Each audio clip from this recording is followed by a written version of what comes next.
Allez, c'est l'heure, on s'installe, on s'en est parlé un petit peu plus tôt. Salutations, ma Powerful Women de Mix. Allô? Bien sûr, c'est notre moment. La chronique Qu'est-ce que j'aime? Qu'est-ce que j'aime? Qu'est-ce qu'on mange avec Roxane Cuisine? Maxime? J'aime ça, bien manger. J'aime ça faire des efforts, bien me sentir. Mais des fois, je mange mes émotions. Ou est-ce que ce serait de l'hyperphagie? Je ne sais pas. Oh, wow! La matière! Ça va être la chronique aujourd'hui, manger ses émotions ou hyperphagie, parce que souvent, on peut avoir la difficulté à différencier les deux. OK. Premièrement, on va commencer par mettre les bases, manger ses émotions. Je pense que les auditeurs et les auditrices vont comprendre. Oui. L'hyperphagie, un peu moins. Un peu moins, mais tu sais, à la base, le corps, il est bien fait. Il va nous envoyer des signaux de faim quand on a besoin. Oui. Puis des sociétés quand on est plein. Sauf si t'as mangé quand trop on vite. est rassasié. Sauf si t'as mangé trop vite. C'est ça. Tu sais, c'est très simple. Oui. Puis pourtant, combien de fois on va manger sans ressentir la faim? Juste par gourmandise, par ennui. Hey, pendant la pandémie, on s'est ennuyé un petit peu. On s'est ennuyé en écoutant notre Netflix? On s'est ennuyé par frustration, par colère, par tristesse, par plein d'émotions. OK. Ce qu'il faut savoir, c'est qu'on est des humains, je pense que tout le monde le sait, puis qu'on est des êtres émotionnels. Fait que des émotions, on en vit à tous les jours, différentes émotions, différents degrés. Puis prendre la fuite de nos émotions dans la nourriture, ça va avoir un impact sur ton body. Puis c'est un pattern qui est naturel pour certaines personnes ou qui peut se développer lorsqu'on est en fuite, justement. Il y en a pour certains que ça va être la consommation d'alcool, il y en a d'autres ça va être d'autres trucs, puis pour certains, c'est la bouffe. Puis tu sais, juste quand on est jeune, je sais pas si t'as des souvenirs précis, toi, là, mais quand on est jeune, on se fait un bobo, là. Ouais. Tu sais, une petite éraflure du genou, là, quand tu fais de la bicyclette, là. Tu sais, veux-tu un son? Veux-tu un bonbon? Veux-tu un biscuit? Veux-tu, tu sais? Petite récompense pour compenser le mal? Ben, pour compenser ou pour oublier le mal. Oublier, c'est bon. Ça peut être aussi de quoi qui part de l'enfance, mais souvent, c'est adulte qu'on a de la misère à gérer nos émotions. On n'a pas les outils pour. Puis pour les fuir, on va aller dans la bouffe, OK? Fait que les émotions qui poussent le plus souvent les personnes à manger, c'est l'ennui, la colère, le stress. Stress eating. La fatigue. Ah ouais, tu manges plus. T'as plus faim Oui, lorsque t'es parce fatigué? que quand t'es fatigué, t'as inconsciemment envie d'aller vers des aliments qui sont très énergétiques, donc Sucre. très caloriques, pour te booster. Mais finalement, c'est pas ça que ça fait pantoute, ça te fait rien que fatiguer encore plus. Puis l'habitude. Tu sais, le soir, devant ta série, t'as l'habitude, le déclic tout le temps d'associer TV est égal à je grignote, tu sais. Fait qu'évidemment, tout ça, manger ses émotions, ça peut occasionner beaucoup de culpabilité chez la personne, surtout quand elle tente de perdre du poids, de reprendre contrôle de son alimentation, de saines habitudes de vie. Puis surtout, j'imagine quelqu'un qui a le cerveau qui s'arrête jamais. C'est-à-dire quelqu'un qui va dire, bon là, let's go, je me mange mes chips, mais qui, en les mangeant, va commencer à se sentir mal. Puis va se culpabiliser. Mais au final, elle sera plus capable d'arrêter parce qu'il est déjà parti. Bien, plus qu'elle va culpabiliser la personne, souvent, moi, ce que je vois chez ma clientèle, c'est que, mettons, elle commence à manger ses chips. OK? Toute bien intentionnée, au début, elle dit, je vais en prendre 2 poignées. Mais là, 3e poignée, 4e poignée, puis là, tant qu'à avoir scrappé ce que je m'étais fixé comme objectif de 2 poignées, tout aussi bien, y aller full in. On va y aller avec le sac. On dit va avec le sac. Mais là, après ça, la personne a une culpabilité. Elle a une honte, elle a un stress de est-ce que ça va nuire à ma perte de poids? Puis souvent, là, peut se déclencher aussi un pattern de tant qu'à avoir scrappé, allons-y à fond, puis plongeons encore plus loin dans la scrap alimentaire. On va dire ça de même, OK? D'autres personnes, suite à ça, à cause de la culpabilité souvent qu'ils vont ressentir, vont tomber dans l'autre extrême, c'est-à-dire aller dans la restriction. Mais dans comme la méga restriction? Ben, ça peut aller de différents degrés. Tout dépendamment de ta dérape alimentaire, je veux dire ça de même, ça peut aller à différents degrés. Mais ce qu'il faut savoir, puis hier, j'ai fait un beau petit montage là, que je vais publier sur Facebook, je sais plus quand, là, que la restriction, mais mettons un cercle, là, OK, un rond. Restriction, petite flèche, mène à la compulsion. Tu compulses, tu vas retourner à la restriction, tu vas finir par retomber dans la compulsion. Fait que c'est un cercle vicieux. Fait que ça peut aussi, si ça dure dans le temps, ça peut évidemment faire prendre une prise de poids. mais aussi contribuer, je vais dire ça comme ça, à développer des troubles de comportement alimentaire, dont l'hyperphagie. D'accord. La différence entre manger ses émotions puis l'hyperphagie, ça va être dans l'intensité des symptômes. L'hyperphagie, c'est un trouble du comportement alimentaire. Manger ses émotions, non, mais ça peut mener à l'hyperphagie. Là, je suis vraiment très... Elle bouge ses bras gestuelle. présentement là, pour pouvoir vous imager. Radiophoniquement, c'est parfait.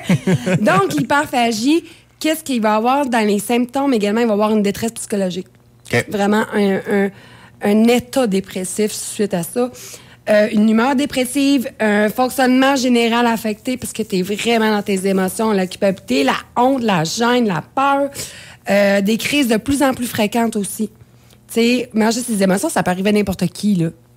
C'est pas grave, là. Je veux dire, nous autres, les femmes, on les mange une fois par mois, là, nos émotions. Mais quand ça arrive de plus en plus souvent, que les crises durent de plus longtemps, là, ça peut être problématique. Puis souvent, la personne qui va souffrir d'un trouble de comportement alimentaire, que ce soit l'hyperphagie, l'anorexie ou la boulimie, il y a un isolement qui se fait. OK? Parce qu'elle veut manger toute seule, c'est comme honteux. Comme, Oui, c'est son moment à elle, mais juste à elle, mais de honte et de... Oui, puis souvent, la personne, comme n'importe quelle dépendance, va avoir tout le temps ça dans la tête. Elle va toujours préparer sa consommation hyperphagique. Tout comme quelqu'un avec l'alcool, il va préparer, OK, là, je vais pouvoir acheter ma consommation, je vais pouvoir acheter mes cochonneries pour les manger à soir tranquille. Puis, entre les deux activités, je vais avoir du temps un petit peu, fait que je vais pouvoir aller me prendre une coupe de bière à la maison, puis après ça, je vais pouvoir continuer. Exactement, ça vient mentalement. Ça devient vraiment, justement, une obsession, en fait. Fait que là, pour l'hyperphagie, quoi faire alors? Ben là, c'est sûr que si vous pensez souffrir d'hyperphagie, le mieux, c'est d'en parler avec votre médecin ou avec une nutritionniste ou un professionnel de la santé. C'est ça, il y a une psychologue ou même un psychiatre. OK? Ils sont outillés amplement pour aider là-dessus.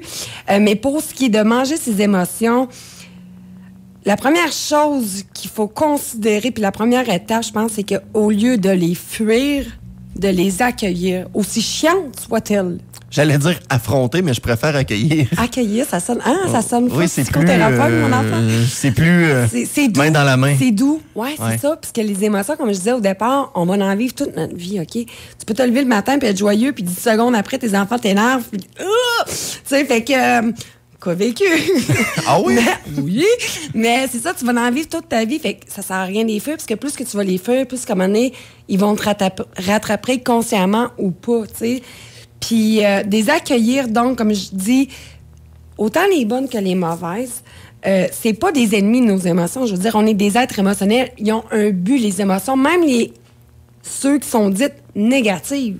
Oui, c'est pour nous protéger, c'est pour nous ci, c'est pour nous ça. Puis on n'est pas maître, mais on n'est pas enchaîné à nos émotions. Souvent, on va avoir des émotions, puis ils sont tellement puissantes à l'intérieur de nous qu'on a l'impression que c'est ça qui est ça. Mais non, les émotions, ça change, ça varie, ça bouge, ça change en intensité. Ça se peut que tu aies un craving super fort là, mais si tu es capable de te parler, juste de prendre conscience de cette émotion-là, dans 5 minutes, elle sera plus à la même intensité. Ben, exactement comme une rage pour eux autres qui fument, là. C'est une rage, OK? Oui. Ça va diminuer en intensité plus que le temps va passer.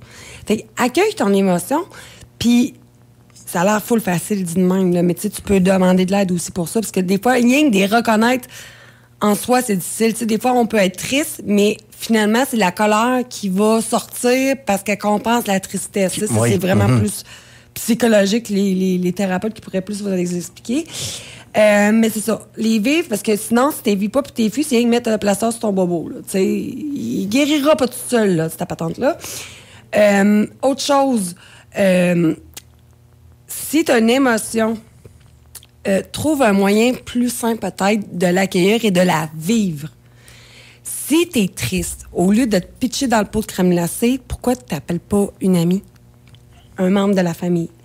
Si tu es frustré, pourquoi tu prends pas ton oreiller, là, puis tu varges dessus ou tu cries dedans? Ou tu mets de la musique vraiment forte de la maison puis tu te déchaînes en dansant pour sortir le plein de colère. Si tu te sens seul, pourquoi tu t'inscris pas à une activité de groupe? Tu sais, que ce soit un sport ou une activité de tricot, même si ça ne te tentera pas au début, puis tu vas dire non, ça c'est pas pour moi. Après 2 fois, quand tu vas y avoir été. Ben, c'est ça, exactement. Le stress Si tu te sens stressé, au lieu de manger ton stress, moi, je vous le dis, là, moi, ce qui m'aide le plus, puis je suis une personne anxieuse à la base, là, c'est le sport. Tu sais, c'est pas obligé d'aller courir un marathon. Tu peux rien qu'aller prendre une marche en nature, prendre l'air, voir dehors, prendre l'air, ça va faire du bien. Si t'es stressé aussi, ce que tu peux faire, c'est peut-être de voir, OK, c'est quoi qui me stresse exactement, puis trouver des solutions. Si c'est le travail, est-ce que c'est possible de diminuer ma charge de travail? Est-ce que c'est possible de déléguer davantage? Peu importe. Au lieu de compenser avec cette béquille-là qui peut, après ça, amener de plus gros problèmes avec le temps. Le ballon, par exemple. Si tu as rien que trop de ça, si t'es fatigué, au lieu d'aller manger des aliments énergétiques, encore là, le sport, oui, le sport, c'est parfait pour t'énergiser. Alors, ma chère Roxane, il va falloir qu'on se laisse là-dessus parce que je regarde l'heure, puis là, c'est assez. On pourrait en parler des minutes. On pourrait en parler encore. Je pense qu'on pourrait même se rendre à 1 heure. Là. Oui, puis je veux juste finir avec une phrase que je trouve cute. Se rappeler que manger, c'est un besoin, OK, mais il faut que ce soit aussi un plaisir. Et voilà. Voilà. C'est fait. C'était notre chronique Roxane Cuisine. Qu'est-ce qu'on mange? On se reparle aux 2 semaines.